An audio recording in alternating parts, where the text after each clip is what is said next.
Hey, what's up, my little TisaTells? We going old school today, bringing the Abby back. Y'all, we got some tea straight from Atlanta. Now listen, the streets are talking. Mixed a little bit with my opinion, right? But here's a couple things, right? We got some tea on what's going on with Porsha, Simon, and that prenup, right? And also those Bravo negotiations that don't seem like they resulting in a $5 million contract. But not even that. Who's the ops in this situation? As you guys know, Porsha and Nene have been rolling hard. That's right, the founders of Married Men S are proudly in the streets waving their Delilah flags. But who's the ops? Because this goes into what Porsha's saying, or spreading rumors. Allegedly, the streets are saying that she is coming back to Bravo. How are you coming back to Bravo hanging out with the girl that basically sued them for racial discrimination and tried to get the whole nation against them? Y'all, make it make sense. Anyway, before we do, let's get into this mess. Hit that like, hit that subscribe button. Don't forget the Real Housewives of Atlanta Part 2 reunion. I'm going to be reviewing the reunion as soon as the show ends every single Sunday. The recaps are up. I got my Candy Burrs interview. And don't forget, we also got the Members Only Live this Friday. Okay, let's get into this mess. First of all, let's talk about who's the ops in the situation. Let's play a game called Who's the Ops, right? Just because somebody likes to partake in OPP when it comes to the men doesn't mean they're your friend. But who is the op? Seriously. Because here's the one thing, right? Porsha's hanging around Nene. Everybody says Porsha's coming back to Real Housewives of Atlanta. Does NBC Universal seem like a forgiving company? Does Bravo seem like a forgiving company? Does Nene have any chance of ever coming back after she not only sued them, but called Andy Cohen, said he loved powdered donuts, right?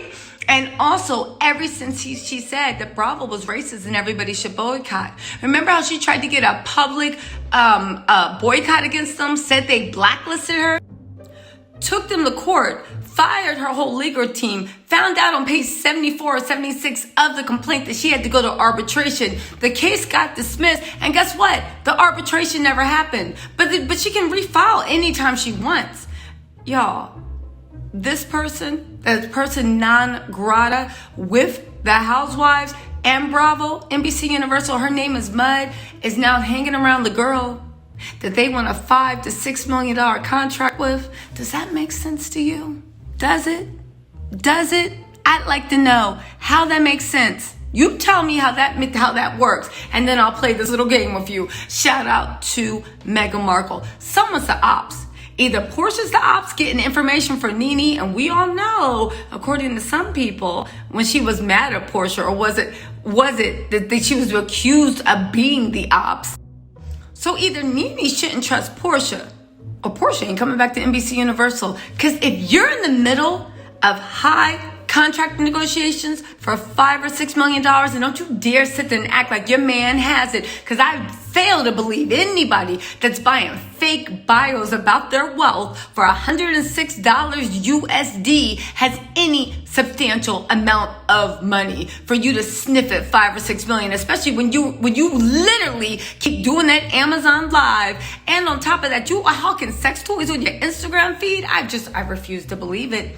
I refuse to believe it. But anyway, let's move on to this wedding and also some new information. Now, this is my opinion mixed with other people's speculation. If you want to see what I'm basing my opinion on, please go watch my old videos. But let's get into also this wedding shenanigans. Okay, let's first of all talk about the facts as we know it. Bravo, insiders were saying that all the ladies have been offered contracts. However, when it comes to Porsha, there were talks maybe about bringing her back, but they haven't made any offer to her. So where'd that $5 or $6 million come from? Y'all know from my other video what I based that on, but let's actually get into actual logistics, right? Everyone is saying that Simon does not want Porsha on reality TV because he does not want his life ripped apart. Now, when Porsha had her own show, he thought it was cool because maybe Porsha was saying, oh, baby, don't worry, I got it. You know, remember how she was on the scene flexing producer, Shady P, this and that, fronting like she ran stuff only for her own show to drag her and Simon, right? Okay, now keep that in mind, because here's the thing. When it comes to Porsha maybe getting her own show, launching her show, going to another network, or doing something with Carlos King, that can't happen anytime soon, I'm guessing, because Bravo does have a non-compete contract, which I think lasts about 2 years. You look at how long Monique Samuels came to go to Love and Marriage DC. That's because she was waiting for her non-compete agreement to dry up. Now, Nene might be out of her non-compete agreement. Maybe she will do something with Carlos King, but I don't know how tight they are. Porsha, right? She can't get her own show right now. So her only option is Real Housewives of Atlanta, or to get back in. Think about it. If Bravo was planning to bring her back, why wouldn't they want to film her wedding? Let me tell y'all something. Bravo only takes a minute to get camera crews and to get everything set up to film. But think about this. The fact that no money has been offered to Porsha by what the Bravo insiders are saying, right? The fact that, what does that let you know? That nothing with the wedding is set in stone. Because if Bravo did offer her money back, especially if it was 5 or 6 million, why wouldn't they want to film her wedding? The wedding was canceled. The wedding was canceled. Both weddings. If you guys watch my interview with Candy Burris, she actually confirmed that.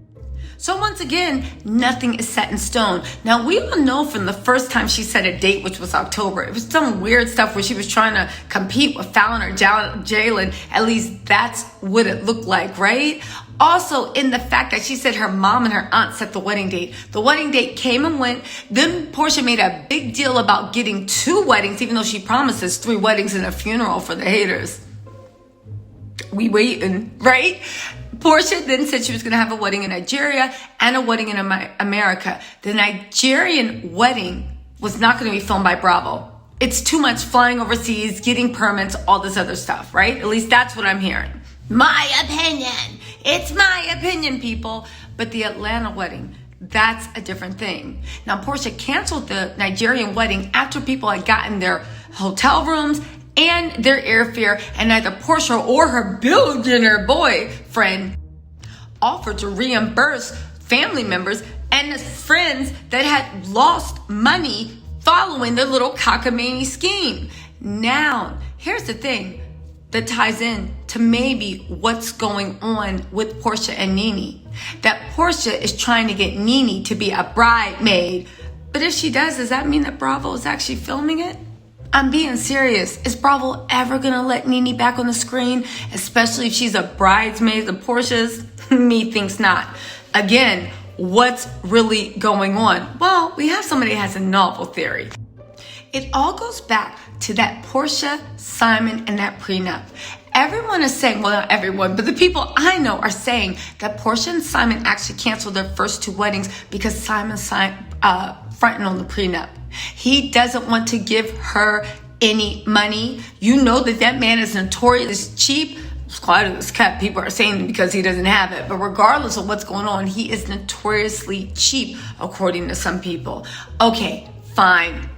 You know, here's the thing. So what's going on with the contract? Where'd that $5 million number come from?